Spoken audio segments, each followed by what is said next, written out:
दोस्तों नमस्कार। चर्चा का विषय में आप सभी का स्वागत है। आज चर्चा करूंगा आखिर कौन है उपराष्ट्रपति पद के लिए एनडीए के प्रत्याशी और क्या वो चुनाव आसानी से जीत जाएंगे। लेकिन उससे पहले चर्चा करूंगा चुनाव आयोग के बयान पर। पिछले कई दिनों से आप लोग लगातार सुन रहे होंगे कि राहुल गांधी चुनाव आयोग पर वोट चोरी का आरोप लगा रहे हैं। अनेक बार चुनौती दिए जाने के बावजूद भी राहुल गांधी अभी तक भी एक भी ऐसा उदाहरण पेश नहीं कर पाए हैं जिससे ऐसा लगता हो कि भारत का चुनाव आयोग किसी एक दल के विरोध में, चाहे वो दल कांग्रेस पार्टी हो या कांग्रेस सत्ता में थी और चाहे वो दल भाजपा हो जो आज सत्ता में है, उसने कभी मास लेवल पर वोट चोरी का आरोप लगा, वोट चोरी करी हो। सही बात यह है, सरकारें चाहे कांग्रेस की रहें और सरकारें चाहे भाजपा की या किसी और दल की रहें, यह आरोप बिल्कुल भी नहीं लगाया जा सकता कि भारत के चुनाव आयोग ने मास लेवल पर वोटों में हेराफेरी करी है और किसी दल विशेष को चुनाव जिताया। हालांकि इस संभावना से बिल्कुल भी इनकार नहीं किया जा सकता कि इंडिविजुअल कुछ क्षेत्रों में, वो लोकसभा का क्षेत्र भी हो सकता है, वो राज्यों की विधानसभा का क्षेत्र भी हो सकता है, वो नगर पालिका के चेयरमैन का या नगर निगमों के महापौर का भी क्षेत्र हो सकता है, जहां कुछ स्थानीय निर्वाचन अधिकारियों ने कुछ गड़बड़ी कर दी हो या उनसे कुछ चूक हुई हो। इस बात को नकारा नहीं जा सकता। और यदि हम इन आरोपों में जाएंगे तो ऐसे बहुत सारे प्रमाण हैं कि ये गलतियां या ये हेराफेरी भारत के पहले राष्ट्रीय लोकसभा चुनाव के समय से होती आ रही है। और किताबों में यहां तक लिखा हुआ है कि जब पंडित जवाहरलाल नेहरू भारत के प्रधानमंत्री थे तब उन्होंने उत्तर प्रदेश के तत्कालीन मुख्यमंत्री को धमकी दी थी कि यदि रामपुर लोकसभा की सीट से कांग्रेस पार्टी का प्रत्याशी नहीं जीता, जो कि हार गया था और जिसके हार की औपचारिक घोषणा कर दी गई थी, कि यदि उसको विजेता घोषित नहीं किया गया तो आप उत्तर प्रदेश के मुख्यमंत्री नहीं रह सकोगे। और आखिर स्थानीय निर्वाचन अधिकारी के स्तर पर हेराफेरी हुई और कांग्रेस पार्टी के प्रत्याशी को घोषित किया गया। और भी बहुत सारे आरोप लगते रहे। बाबा साहब अम्बेडकर के बारे में सब जानते हैं कि नेहरू जी की प्रतिष्ठा का प्रश्न था कि वो ये नहीं चाहते थे कि दलितों की मुखर आवाज, एक ऐसा दलित व्यक्ति जिसके लिए भारत सर्वोच्च है, जिसके लिए ईमानदारी सर्वोच्च है, वो भारत के सदन में आके बैठे। और यही कहा जाता है कि कांग्रेस की एक नहीं अनेक सरकारों ने लगातार बाबा साहब भीमराव अंबेडकर को लोकसभा का सदस्य नहीं बनने दिया, और वो ईमानदारी से नहीं, वो चुनाव की हेराफेरी के कारण। श्रीमती इंदिरा गांधी का रायबरेली का चुनाव के बारे में सबको पता है, और आपको वो किस्से भी, आपने वो फोटो भी देखे होंगे जब दिल्ली लोकसभा का चुनाव, दिल्ली में लोकसभा के चुनाव में दिल्ली की एक सीट पर प्रधानमंत्री राजीव गांधी, उनकी पत्नी सोनिया गांधी और कांग्रेस पार्टी का उम्मीदवार तीनों बैलेट बॉक्स के पास खड़े हैं और बैलेट डाल रहे हैं। बहुत सारे कहते हैं, इस बात से मैं इनकार नहीं करता, लेकिन यह कहना कि चुनाव आयोग हेराफेरी कर रहा है, यह पूरी तरीके से राजनीतिक जुमला है।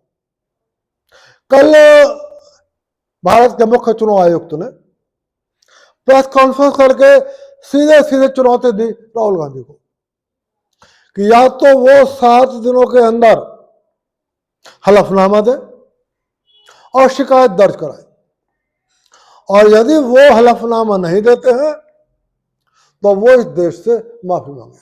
निश्चित रूप से चुनाव आयोग का कल के बयानबाजी, कल का बयान, कल की उनकी प्रेस कॉन्फ्रेंस स्वागत योग्य है। यदि चुनाव आयोग को अपनी कार्यप्रणाली में 1% और एक को भी छोड़ दीजिए 0.01% भी कुछ शक की गुंजाइश होती तो मुख्य चुनाव आयुक्त तो पत्रकारों के सामने आके इतना साहसिक बयान देने की हिम्मत नहीं कर सकते थे। राहुल गांधी ने एसआईआर के ऊपर बहुत बवाल किया था बिहार के अंदर, लेकिन जब चुनाव आयोग ने उनको स्पष्ट कहा कि वो शिकायतें लेकर आए, बताएं कि कहां पर चुनाव आयोग ने गलती करी है, कहां पर नाम काटे गए हैं उन लोगों के जो वास्तव में बिहार के मतदाता हैं। कहां राहुल गांधी कह रहे थे ऐसे लोगों की संख्या कई लाख हो सकती है। चुनाव आयोग ने कहा कि हम शाम 5 बजे तक ऑफिस के अंदर सब बैठे हैं और आप आए और हमें शिकायत दर्ज कराएं। लेकिन चाहे राहुल गांधी हो और चाहे तेजस्वी यादव हो या कोई और राजनीतिक दल हो, वो एक भी शिकायत लेकर चुनाव आयोग के पास नहीं पहुंचा। कारण बड़ी साफ है, सारे आरोप राजनीतिक जुमलेबाजी है। फिलहाल राहुल गांधी का प्रयास है कि जनता में चुनाव आयोग के प्रति अविश्वास की भावना पैदा की जाए और देश में एक अराजकता का माहौल पैदा करने का प्रयास किया जाए। और उनको लगता है कि अब इस देश की जनता चुनाव के माध्यम से तो उनको शायद सरकार नहीं बनवाएगी। उनको लगता है कि शायद वो अब जनता का विश्वास नहीं जीत पाएंगे, इसलिए वो चाहते हैं कि अराजकता फैले और अराजकता के माध्यम से बिना चुनाव के वो दिल्ली की सत्ता पर कब्जा कर ले, जैसे श्रीलंका में हुआ, जैसे बांग्लादेश में हुआ और जैसे पाकिस्तान में होता रहा। लेकिन जहां तक मैं समझता हूं, भारत की जनता इतनी समझदार है, भारत में राजनीतिक रूप से इतनी समझदारी है कि शायद राहुल गांधी का यह प्रयास सफल नहीं हुआ।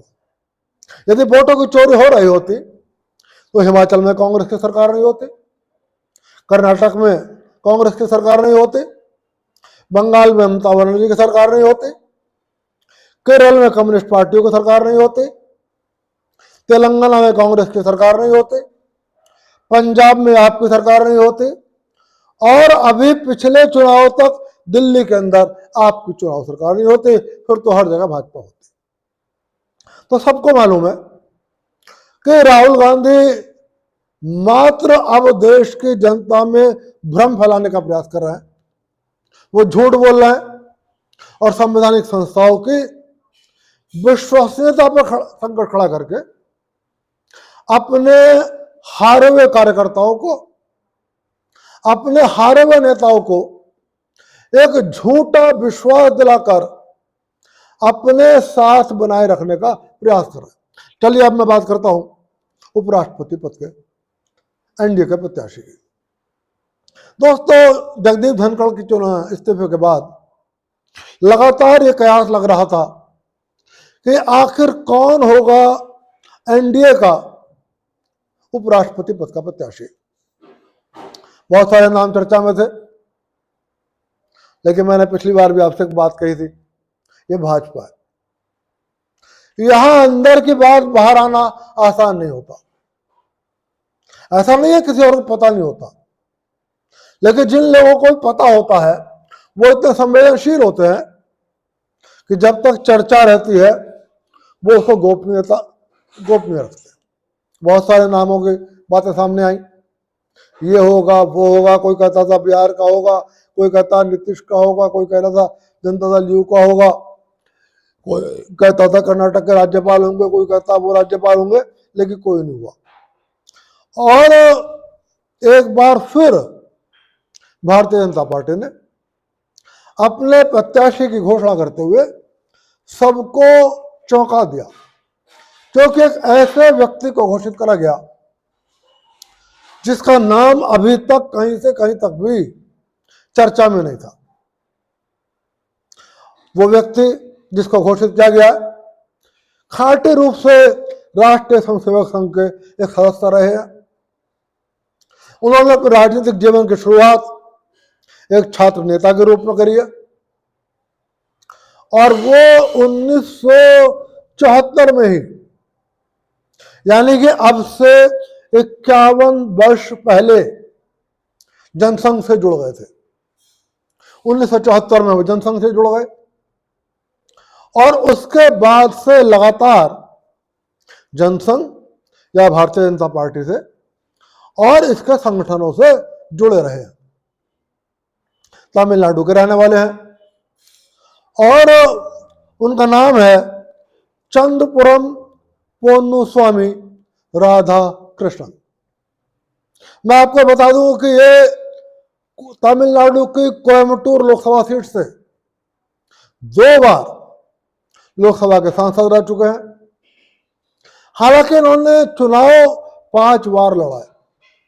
पहले 2 चुनाव में ये विजयी हुए, लेकिन उसके बाद के 3 चुनाव में 2004 में, 2014 में और 2019 में ये पराजित हुए।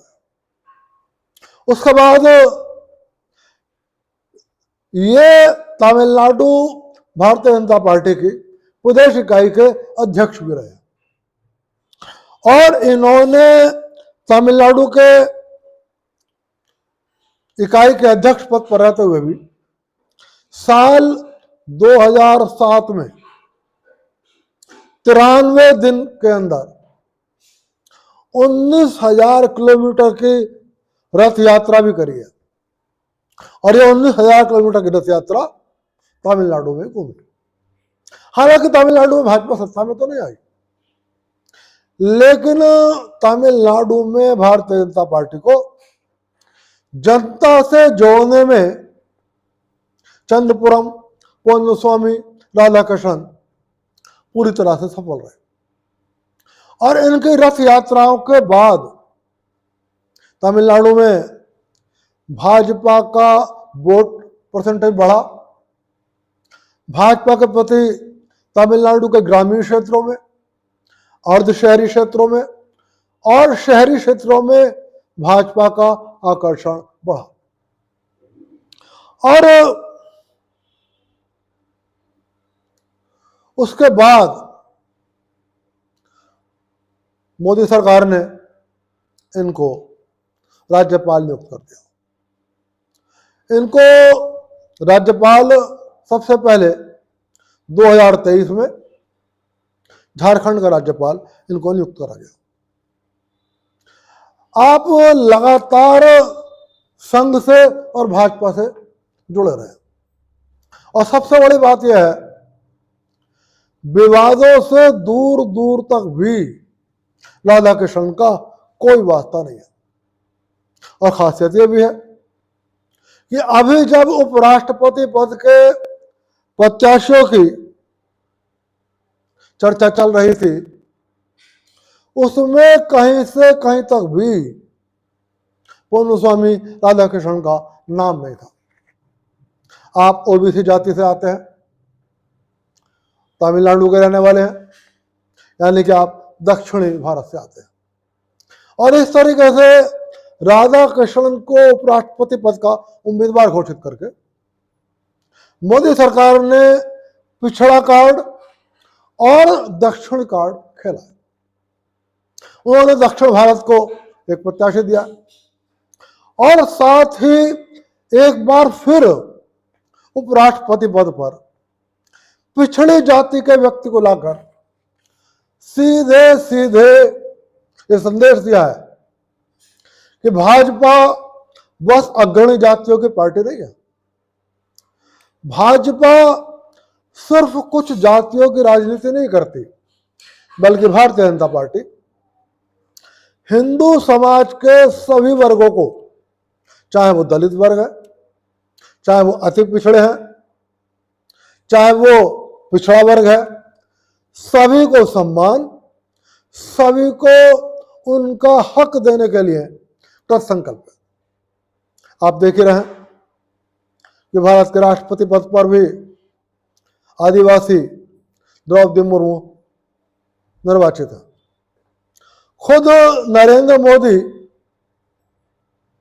पिछड़ी जाति से आते हैं। जगदीप धनखड़ भी जाट समुदाय से आते थे जो पिछड़ी जाति से संबंधित है। और अब भाजपा ने राधा कृष्ण को अपना उम्मीदवार घोषित किया है जो पिछड़ी जाति से आते हैं। सुना है कि इसका जवाब देने के लिए इंडी गठबंधन किसी दलित प्रत्याशी को या बिहार के किसी व्यक्ति को चुनाव मैदान में उतार सकता है। जिस तरीके से राधा कृष्ण को अपना उम्मीदवार घोषित करके भारतीय जनता पार्टी ने तमिलनाडु की डीएमके सरकार को धर्म संकट में डाला है, जिसकी पूरी राजनीति बैकवर्ड पॉलिटिक्स, पिछड़ा राजनीति पर टिकी हुई है। सुना है उसी तरीके से इंडी गठबंधन किसी दलित प्रत्याशी को मैदान में उतारकर भाजपा के और भाजपा के समर्थक दलों के दलित नेताओं को धर्म संकट में डालने की सोच रहा है। हालांकि वो कितना सफल होगा और कितना सफल नहीं होगा ये अभी बात का विषय है। फिलहाल एनडीए के दलों ने राधा कृष्ण को उम्मीदवार बनाने का समर्थन किया है। आंध्र प्रदेश के मुख्यमंत्री चंद्रबाबू नायडू ने स्वागत किया है और साफ कहा है कि तेलुगु देशम पार्टी तन मन धन से उपराष्ट्रपति पद के प्रत्याशी का समर्थन करेगी। बिहार के अति पिछड़े दलित, महादलित जिन्हें भी कहते हैं, उनका नेता जीतन राम मांझी ने भी साफ कहा कि वो नए प्रत्याशी का स्वागत करते हैं। जनता दल यू ने भी साफ कहा है कि हम स्वागत करते हैं। और चिराग पासवान की पॉलिटिकल पार्टी ने भी साफ कहा है कि वो एनडीए के प्रत्याशी का समर्थन करते हैं। प्रश्न है कि क्या राधा कृष्ण आसानी से चुनाव जीत जाएंगे या कुछ समस्या भी आ सकती है। दूसरा प्रश्न यह है कि जितने अभी एनडीए के पास सांसद हैं, क्या बस उनका ही समर्थन उनको मिलेगा या राधा कृष्ण की उम्मीदवारी और दलों के सीमाओं को भी लांघ सकती है और विपक्ष के खेमे के कुछ सांसदों को भी सत्ता पक्ष की ओर लांघ सकती है। दोस्तों, मैं आपको बता दूं कि भारत में उपराष्ट्रपति का चुनाव आनुपातिक प्रतिनिधित्व प्रणाली के अंतर्गत लड़ा जाता है। फिलहाल जो मतदाताओं की संख्या है वो 782 है, जिसमें से 540 सदस्य लोकसभा के हैं और 240 सांसद, 542 लोकसभा के और 240 सदस्य राज्यसभा के। और इस तरीके से ये दोनों मिलाकर 782 मतदाता हैं जो भारत के उपराष्ट्रपति का चुनाव करेंगे। इसका मतलब यह हो गया कि उपराष्ट्रपति पद का चुनाव जीतने के लिए किसी भी प्रत्याशी को पहली पसंद के रूप में 392 मतदाताओं की जरूरत होगी। और फिलहाल एनडीए के पास 427 सांसद लोकसभा में और राज्यसभा में मिलाकर है। तो एक बात बड़ी स्पष्ट है कि फिलहाल 27 और 8 35, यानी कि एनडीए के पास 35 वोट और ज्यादा है। इसलिए मुझे नहीं लगता कि चंद्रपुरम पोनुस्वामी राधा कृष्ण को इस चुनाव जीतने में कोई दिक्कत होगी। एनडीए गठबंधन जिसका नेता राहुल गांधी जैसा गैर जिम्मेदार व्यक्ति है, जिसके पास विश्वसनीयता का संकट है, वो एनडीए के कुछ वोट तोड़कर अपनी ओर ले जाएगा। बहुत मुश्किल लगता है, हालांकि राजनीति में कुछ भी संभव है। लेकिन उसके बाद भी एनडीए की जीत इसलिए निश्चित लगती है और इंडी गठबंधन की हार मुझे इसलिए निश्चित लगती है कि यदि मैं इन 427 सदस्यों को निकाल दूं जो एनडीए से संबंधित है, तो 355 सदस्य और बचते हैं। लेकिन इन 355 सदस्यों में मात्र 222 सांसद हैं लोकसभा और राज्यसभा के मिलाकर, जो इंडी गठबंधन के अंतर्गत आते हैं। यानी कि इन 355 मतदाताओं में से भी 133 मतदाता ऐसे हैं जो ना इंडी गठबंधन के सदस्य हैं और ना एनडीए के सदस्य हैं। मतलब यह हो गया कि यदि ये 133 के 133 सांसद एनडीए के विरोध में भी वोट दे देते हैं, तो इंडी गठबंधन के मतदाताओं की संख्या के वोटरों की संख्या 222 से बढ़कर 355 हो जाएगी। जीतने के लिए 392 की जरूरत है और एनडीए के पास पहले से ही 427 लोग हैं। इसका मतलब इंडी गठबंधन को अपने सारे वोट प्लस 133 वो वोट जो एनडीए के भी नहीं है, यदि वो भी मिल जाते हैं तब भी इंडी गठबंधन के वोट 355 बैठेंगे। इसका मतलब उनकी हार निश्चित है। लेकिन एक संभावना है और वो संभावना यह है कि जो ये 133 वोट हैं जो ना एनडीए के हैं और ना एनडी के हैं, इसमें से काफी वोट ऐसे हैं जो चंद्रपुरम पोन्नु स्वामी राधाकृष्णन को अपना मत दे सकते हैं। इसका मतलब है कि चंद्रपुरम पोन्नु स्वामी राधाकृष्णन को एनडीए के 427 वोटों के अलावा भी और बहुत ज्यादा वोट मिल सकते हैं और वो एक बड़े मार्जिन से इंडी गठबंधन के प्रत्याशी को पराजित कर सकते हैं। फिलहाल मेरी सलाह होगी, हार निश्चित है इंडी गठबंधन की और एनडीए ने एक अच्छा प्रत्याशी को घोषित किया। पिछड़ी जाति से आते हैं, एक अच्छे पढ़े लिखे हैं, आपने बिजनेस एडमिनिस्ट्रेशन में ग्रेजुएशन किया है और दक्षिण भारत से आते हैं।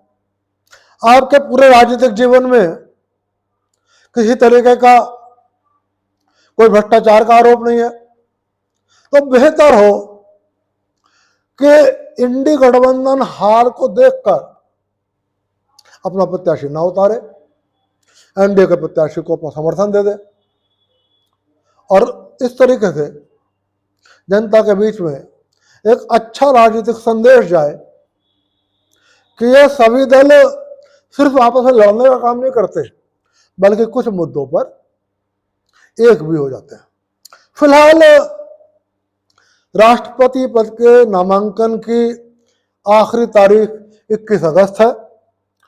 9 सितंबर को मतदान होगा और उसी दिन मतों की गणना हो जाएगी और शाम या रात होते होते